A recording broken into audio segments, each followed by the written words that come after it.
বিসমিল্লাহির রহমানির রহিম। প্রিয় দর্শক, আসসালামু আলাইকুম। বিডি চ্যানেল 4-এর আত্মশুদ্ধিমূলক আলোচনা অনুষ্ঠান শুদ্ধ মনের আজকের পর্ব 54তম পর্বে স্বাগতম। আজকের বিষয় নির্ধারিত হয়েছে মালহামা বা মালাহিম, অর্থাৎ বড় বড় যুদ্ধ বিগ্রহ বা বিশ্বযুদ্ধ। এটা এই ব্যাপারে হাদিসে এবং ইসলামের আছে এবং তওরাতে এবং ইনজিলে এবং অন্যান্য ধর্মগ্রন্থ আছে। আমরা শুধু আজকে হাদিসে কি আলোচনা আসছে, অর্থাৎ মুসলমানরা কি মানে এই বিষয়ে জানে বা এই বিষয়ে মুসলমানদেরকে কী জানানো হয়েছে সেটা আলোচনা করব। তো আমরা হাদিসের দিকে যাই, দেখব মালহামা হচ্ছে মহাযুদ্ধ, বিশাল আকারের যুদ্ধ। এই যুদ্ধটা হবে ওই সিরিয়া, ফোরাত এবং এই যে ফিলিস্তিন এই অঞ্চলটার মধ্যে যে যুদ্ধগুলো হবে, অর্থাৎ ইমাম মাহদী আলাইহিস সালাম, ঈসা আলাইহিস সালাম এবং তার দল বনাম দাজ্জাল এবং দাজ্জালের বাহিনীর সাথে যুদ্ধ হবে। তো এই যুদ্ধের আমরা জানি দাজ্জালের বাহিনী হইতেছে ইহুদি খ্রিস্টান। তো ইহুদি খ্রিস্টানের সাথে যুদ্ধ হতে থাকবে দাজ্জাল আসলে আগমনের পূর্বে। তো এই যুদ্ধগুলো আলোচনায় হাদিসে আসছে, অর্থাৎ এইটাই বড় আকারের যুদ্ধ। সেই যুদ্ধ পরপরেই দাজ্জালের আবির্ভাব হবে। তো আমরা দেখি রাসূল সাল্লাল্লাহু আলাইহি ওয়াসাল্লাম আমাদেরকে কি মানে তার হাদিসের মাধ্যমে আমরা কি জানতে পেরেছি। আমরা হাদিসটি কয়েকটা হাদিস উল্লেখ করব। তো এক নম্বর হাদিস হচ্ছে আবু বকর ইবনে আবু শাইবা রহমতুল্লাহ আলাইহি জুবাইর ইবনে নুফাইর রাদিয়াল্লাহু আনহু থেকে বর্ণিত। তিনি বলেন, চলো জু মিকসারের কাছে চলো, যিনি ছিলেন নবী সাল্লাল্লাহু আলাইহি ওয়াসাল্লামের একজন সাহাবী। আমি তাদের দুজনের সাথে গেলাম। তিনি তাকে সন্ধি সম্পর্কে বা এগ্রিমেন্ট সম্পর্কে প্রশ্ন করলেন। তখন তিনি বলেন, আমি নবী সাল্লাল্লাহু আলাইহি ওয়াসাল্লামকে বলতে শুনেছি, অদূর ভবিষ্যতে রোমকদের বা রোম বলতে এখানে খ্রিস্টানদের বোঝানো হচ্ছে, রোমকদের শান্তি চুক্তি সম্পাদন করবে, অতঃপর তোমরা তাদের বিরুদ্ধে যুদ্ধ করবে। তোমরা ও তারা পরস্পর দুশমন হবে। এরপর তোমরা বিজয়ী হবে এবং গনিমতের মাল লাভ করবে, আর তোমরা নিরাপদ থাকবে এবং যুদ্ধক্ষেত্র থেকে ফিরে আসবে। এমনকি তোমরা সবুজ শ্যামল উঁচু স্থানে অবস্থান করবে। তখন যোদ্ধাদের মধ্যে থেকে এক ব্যক্তি ক্রুশ উত্তোলন করবে এবং বলবে, সালিব বিজয় হয়েছে, অর্থাৎ খ্রিস্টানরা বিজয় হয়েছে। সেই সময় একজন মুসলিম ক্রোধান্বিত হয়ে ক্রোশের নিকট গিয়ে সেটা চূর্ণ বিচূর্ণ করে ফেলবে। ফলে রোমকরা অর্থাৎ খ্রিস্টানরা রাগান্বিত হবে, অঙ্গীকার ভঙ্গ করবে, অর্থাৎ এগ্রিমেন্ট বা ভঙ্গ করবে। তারা সবাই যুদ্ধের জন্য একত্রিত হবে। আর আব্দুর রহমান ইবনে দামেশকি রহমতুল্লাহ আলাইহি হাসান ইবনে আতিয়ার রাজন থেকে অনুরূপ বর্ণনা করেছেন। তিনি শুধু যোগ করেছেন যে তারা তখন যুদ্ধের জন্য একত্রিত হবে এবং 80টি পতাকা নিয়ে আসবে এবং প্রত্যেকটা পতাকার তলে, অর্থাৎ প্রত্যেকটা পতাকার আন্ডারে থাকবে 12,000 মানে সৈন্য। এটা ইবনে মাজাহ এবং আবু দাউদ শরীফে আছে। আর দ্বিতীয়টি আব্দুর রহমান ইব্রাহিম আলাইহিস সালাম আউফ ইবনে মালিক আসজাই রহমতুল্লাহ রাদিয়াল্লাহু আনহু থেকে বর্ণিত। তিনি বলেন, রাসূল সাল্লাল্লাহু আলাইহি ওয়াসাল্লাম বলেছেন, অচিরেই তোমরা এবং বনু আসফার মানে রোমান বা খ্রিস্টান, ব্যাকেটে এরা উল্লেখ আছে যে বনু আসফার হচ্ছে খ্রিস্টান, এদের মধ্যে শান্তিচুক্ত হবে। অতঃপর তারা বিশ্বাসঘাতকতা করবে, শান্তিযুক্ত ভঙ্গ করবে এবং তোমাদের বিরুদ্ধে লড়াইয়ের জন্য 80টি পতাকায় তলে সমবেত হবে। প্রতিটি পতাকার অধীনে 12,000 সৈন্য থাকবে, অর্থাৎ 80 × 12 9,60,000 সৈন্য তারা নিয়ে যুদ্ধ করবে। তো তৃতীয় হাদিসে হিশাম ইবনে আম্মার রাদিয়াল্লাহু থেকে আবু হুরায়রা রাদিয়াল্লাহু থেকে বর্ণিত। তিনি বলেন, রাসূল সাল্লাল্লাহু আলাইহি ওয়াসাল্লাম বলেছেন, বড় বড় যুদ্ধ বিগ্রহ সংঘটিত হবে। তখন আল্লাহ তাআলা মাওয়ালিদের অনারব থেকে একদল সেনাবাহিনী প্রেরণ করবেন।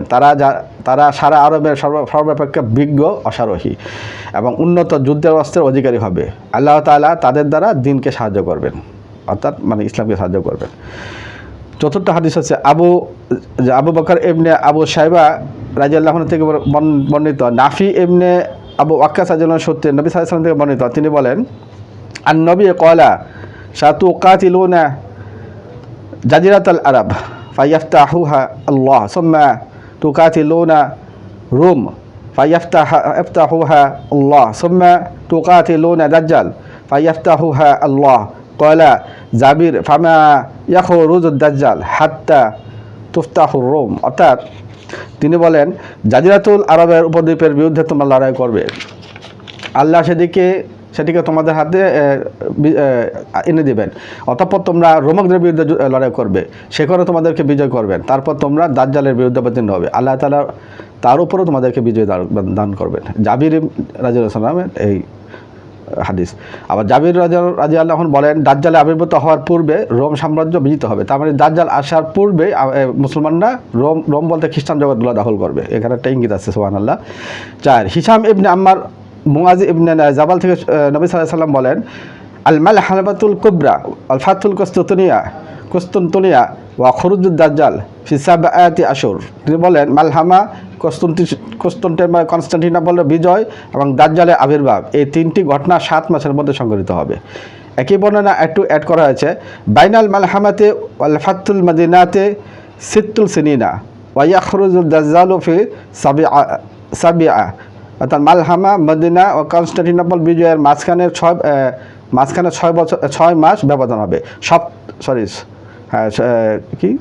6 মাস, আর 7ম মাসে দাজ্জাল বের হবে। তাহলে এই হাদিসে একটু অ্যাড করা হয়েছে, অতিরিক্ত কিছু জাস্ট ভাগে ভাগে আলোচনা করা হয়েছে।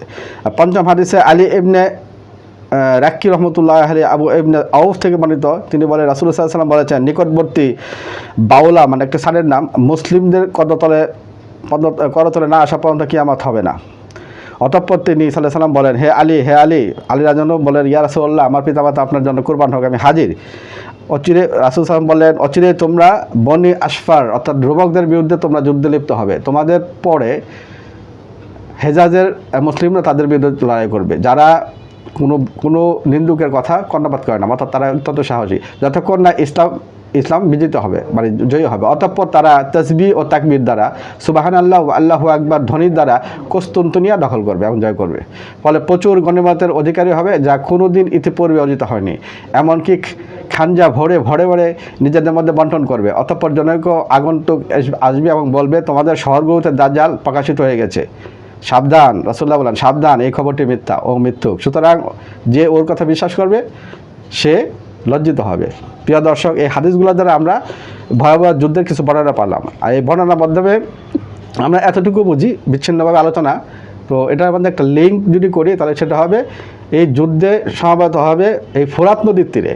এখানে একটা বর্ণনা রাখি, ফোরাত নদীর তীরের সামনে যে পাহাড়টা বের হবে সেই পাহাড়টা কেন্দ্র করে এখানে যুদ্ধ হবে। আর এর আগে মুসলমানদের হাতে খ্রিস্টানদের যুদ্ধ চলছে, মুসলমানদের অনেকগুলো গ্রুপ থাকবে, এক দেশে আরেক দেশের যুদ্ধ চলতে থাকবে।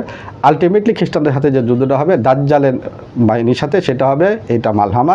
আর সেই মালহামা এই যুদ্ধে পৃথিবীর 2/3 লোক মারা যায়। প্রথমেই মুসলমানদের একটা দল মারা যাবে, তারপরে আরেকটা দল মারা যাবে, তারপরে লাস্টের যে দলটা থাকবে সেই দলকে বিজয় করবে। অর্থাৎ আল্লাহ সুবহানাহু ওয়া তাআলা মুসলমানদেরকে বিজয় দেবে, কিন্তু পৃথিবীর এই সমস্ত মানুষ, সমস্ত দেশগুলো 80টা দেশ 9,60,000 সোলজার নিয়ে আসবে, আর মুসলমানরা সমস্ত সোলজার পূর্ব দিক থেকে কালো পতাকা বাহিনী নিয়ে যাবে, আর ওই দিক দিয়ে আরবের সমস্তরা একত্রিত হয়ে যুদ্ধ করবে। এই যুদ্ধে মুসলমানদের বিজয় হবে, তারপরে এই ইসলাম প্রতিষ্ঠিত হবে। তারপর দাজ্জাল যখন আসবে তখন দাজ্জালের হাতে এই যুদ্ধ বিগ্রহগত পর্বে বলছি দাজ্জালকে পরাজিত করে খেলাফত প্রতিষ্ঠা করাবে। প্রিয় দর্শক, এই মালহামার বর্ণনা শর্টকাট এতটুকুই, পরবর্তী সময় অন্য একদিন বলবো ইনশাআল্লাহ। আসসালামু আলাইকুম ওয়া রাহমাতুল্লাহ।